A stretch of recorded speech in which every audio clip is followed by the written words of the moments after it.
আসসালামু আলাইকুম প্রিয় ভিউয়ার্স। কেমন আছেন আপনারা সবাই? আশা করছি ভালো আছেন। আমিও ভালো আছি ইনশাআল্লাহ।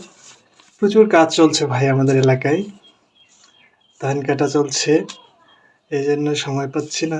তারপরেও পর্ব আকারে দেওয়ার চেষ্টা করতেছি। আপনাদের আগ্রহ আছে বিধায় দেয়া হচ্ছে। আ তো এর আগে গেছে হচ্ছে মুকুট আ এরা ছিলেন মুকুটহীন রাজা। মানে হচ্ছে ৪১ পৃষ্ঠা পর্যন্ত। আজকে ৪২ পৃষ্ঠা ইয়ামেন সাম্রাজ্য। ইয়ামিন সাম্রাজ্যে আরবে আরিবা এর যে সমস্ত সম্প্রদায় প্রসিদ্ধি লাভ করেছিল, এদের মধ্যে প্রাচীনতম সম্প্রদায় ছিল সাবা সম্প্রদায়। প্রাচীন উর অথবা ইরাক ভূখণ্ডের অনেক পুরাতন ধ্বংসপ্রাপ্ত শহরে ধ্বংসস্তূপ থেকে যেসব তথ্য প্রমাণাদি উদ্ধার করা গেছে, তাদের খ্রিস্টপূর্ব ২৫০০ বছর পূর্বে সম্প্রদায়ের কথা উল্লেখ ছিল।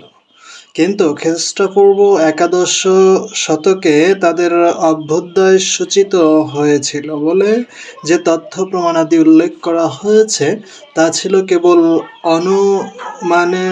অনুমান নির্ভর। গবেষণালব্ধ তথ্যাদির ভিত্তিতে তাদের জীবনযাত্রা সম্পর্কে যে ধারণা লাভ করা গেছে তা হচ্ছে নিম্নরূপ।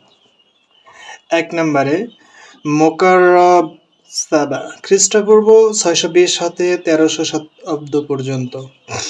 এ সময়ে নির্দিষ্ট কিছু অঞ্চলে তাদের রাজত্ব ছিল বলে জানা যায়।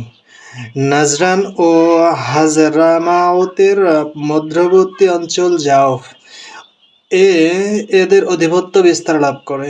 এরপর তানমু নামক অঞ্চল বিজয় লাভে ধন্য হয়ে ভবিষ্যতে সাম্রাজ্য ব্যাপকভাবে বিস্তৃতি লাভ করে।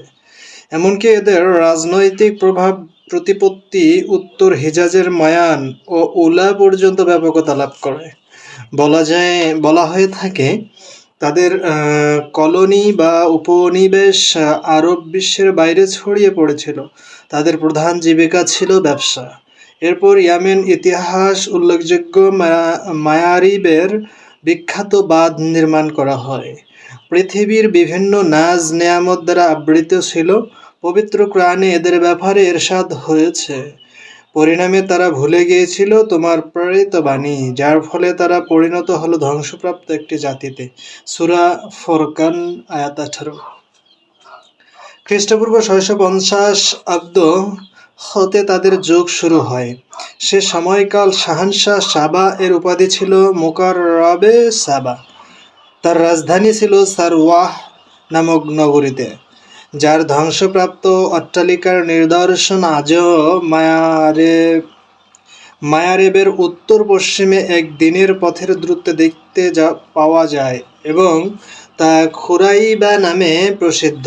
সে যুগে মায়ারেবে সে বিখ্যাত বাঁধের ভিত্তি স্থাপন করা হয়, যা ইয়ামেনের ইতিহাসে বিশেষভাবে উল্লেখযোগ্য। কথিত আছে সে যুগে সাবা সম্প্রদায়ের এত বেশি বিস্তৃতি ঘটেছিল যে তারা আরবের অভ্যন্তরে এবং বাইরেও বিভিন্ন স্থানে নতুন নতুন বসতি, শহর ও উপনিবেশ গড়ে তুলেছিল।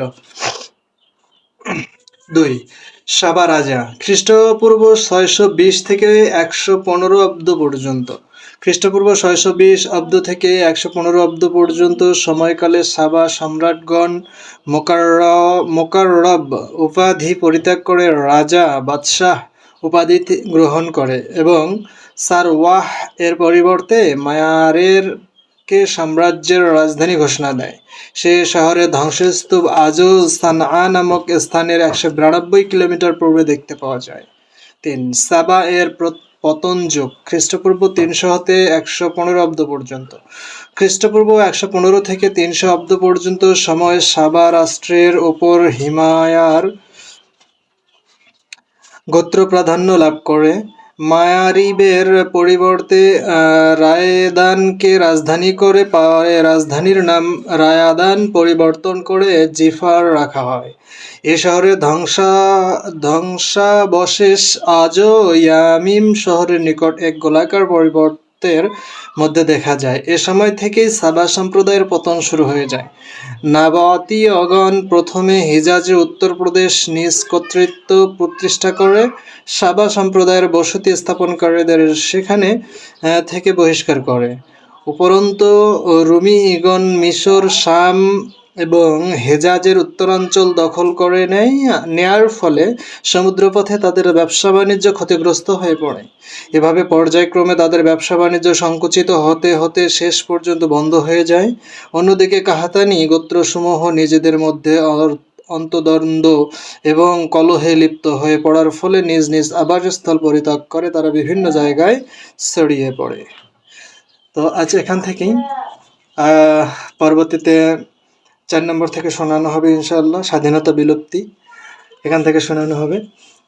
তো আপনাদের ভালো লাগলে লাইক, কমেন্ট, শেয়ার করে পাশে থাকবেন, না লাগলে স্কিপ করে চলে যাবেন। মন্তব্য করতে পারেন, যে যাই মন্তব্য করেন না কেন সেটা আমি ভালোভাবেই নেব ইনশাআল্লাহ। আর আমার জন্য দোয়া করবেন, আমি যেন সুস্থ থাকি। পরিশেষে একটা কথা বলি, প্রচুর কাজ চলতেছে। এখন তো জানেন কৃষিকাজ, কৃষকের ঘরে ঘরে ধান আসবে। এই ধানের কারণে প্রচুর কাজ, প্রচুর চাপ, রোদ, হ্যাঁ, এই জন্য হয়তো কোনোদিন লেট হয়ে যেতে পারে। আপনারা যারা আমাকে দেখেন তাদের জন্য এক বুক ভালোবাসা এবং অন্তরের অন্তরস্থল থেকে দোয়া ও শুভকামনা। আসসালামু আলাইকুম ওয়া রাহমাতুল্লাহি ওয়া বারাকাতুহু।